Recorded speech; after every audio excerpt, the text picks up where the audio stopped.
Welcome back to the channel. We continue with wise words from the book of Ecclesiastes, the words of the teacher, son of David, king in Jerusalem. Meaningless, meaningless, says the teacher. Utterly meaningless. Everything is meaningless. What do people gain from all their labors at which they toil under the sun? Generations come and generations go, but the earth remains forever. The sun rises and the sun sets and hurries back to where it rises. The wind blows to the south and turns to the north. Round and round it goes, ever returning on its course. All streams flow into the sea, yet the sea is never full. To the place the streams come from, there they return again. All things are wearisome more than one can say. The eye never has enough of seeing, nor the ear its fill of hearing. What has been will be again, what has been done will be done again.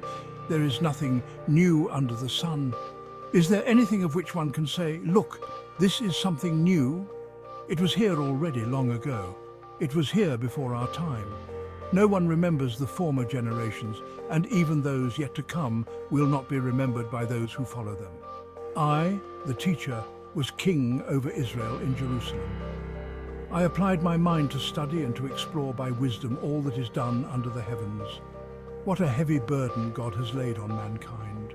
I have seen all the things that are done under the sun. All of them are meaningless, a chasing after the wind. What is crooked cannot be straightened. What is lacking cannot be counted.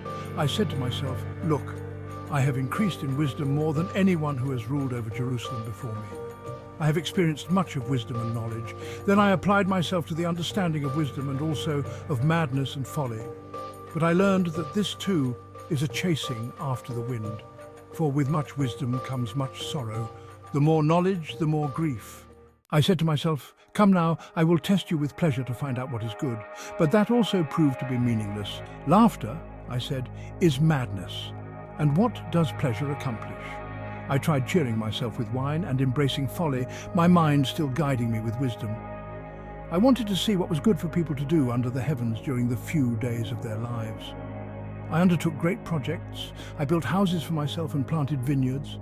I made gardens and parks and planted all kinds of fruit trees in them. I made reservoirs to water groves of flourishing trees. I bought male and female slaves and had other slaves who were born in my house. I also owned more herds and flocks than anyone in Jerusalem before me. I amassed silver and gold for myself and the treasure of kings and provinces. I acquired male and female singers and a harem as well, the delights of a man's heart. I became greater by far than anyone in Jerusalem before me. In all this, my wisdom stayed with me. I denied myself nothing my eyes desired. I refused my heart no pleasure. My heart took delight in all my labor, and this was the reward for all my toil. Yet when I surveyed all that my hands had done and what I had toiled to achieve, everything was meaningless, a chasing after the wind. Nothing was gained under the sun. There is a time for everything, and a season for every activity under the heavens, a time to be born and a time to die, a time to plant, and a time to uproot, a time to kill, and a time to heal, a time to tear down, and a time to build, a time to weep, and a time to laugh, a time to mourn, and a time to dance, a time to scatter stones, and a time to gather them, a time to embrace, and a time to refrain from embracing, a time to search, and a time to give up, a time to keep, and a time to throw away, a time to tear, and a time to mend, a time to be silent, and a time to speak, a time to love and a time to hate, a time for war and a time for peace.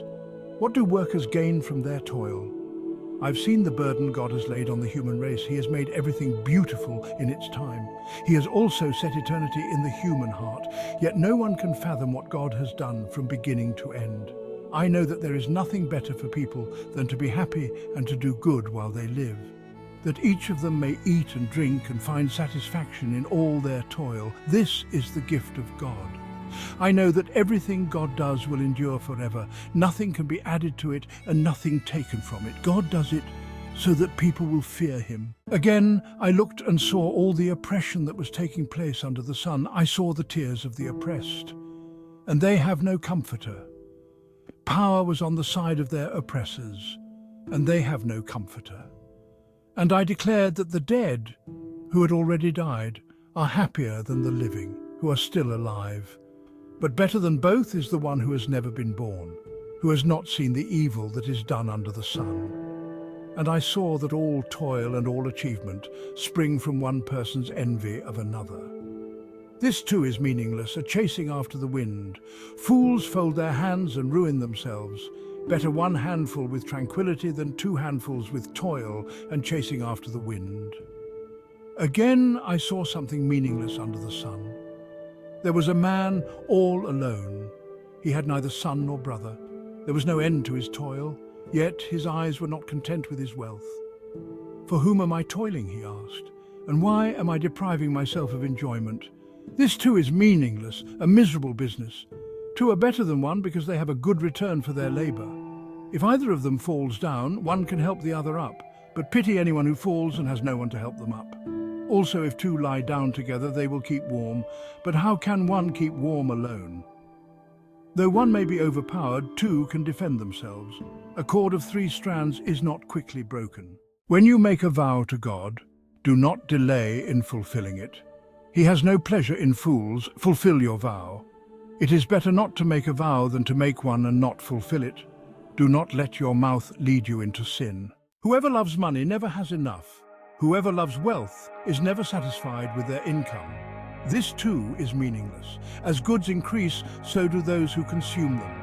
And what benefit are they to the owners except to feast their eyes on them?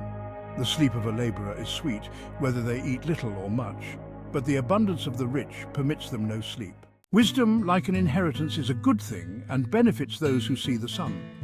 Wisdom is a shelter, as money is a shelter, but the advantage of knowledge is this: wisdom preserves those who have it. Consider what God has done. Who can straighten what he has made crooked? When times are good, be happy. But when times are bad, consider this: God has made the one as well as the other. Therefore, no one can discover anything about their future. Who is like the wise? Who knows the explanation of things? A person's wisdom brightens their face and changes its hard appearance. Obey the king's command, I say, because you took an oath before God. Do not be in a hurry to leave the king's presence. Do not stand up for a bad cause, for he will do whatever he pleases. Since a king's word is supreme, who can say to him, "What are you doing?" Whoever obeys his command will come to no harm, and the wise heart will know the proper time and procedure. For there is a proper time and procedure for every matter, though a person may be weighed down by misery.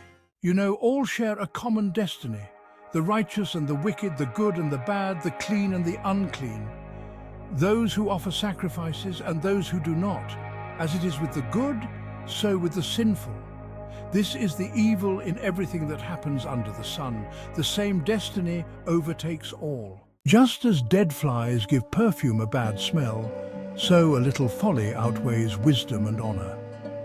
The heart of the wise inclines to the right, but the heart of the fool to the left. Even as fools walk along the road, they lack sense and show everyone how stupid they are. Cast your bread upon the waters, for after many days you will find it again. Give portions to 7, yes to 8, for you do not know what disaster may come upon the land. Whoever watches the wind will not plant. Whoever looks at the clouds will not reap. Sow your seed in the morning, and at evening let your hands not be idle, for you do not know which will succeed, whether this or that, or whether both will do equally well. Remember your Creator in the days of your youth, before the days of trouble come and the years approach when you will say, "I find no pleasure in them." Before the sun and the light and the moon and the stars grow dark, and the clouds return after the rain. Remember him before the silver cord is severed and the golden bowl is broken, before the pitcher is shattered at the spring and the wheel broken at the well. Thank you for watching. Please subscribe, like, and share the video.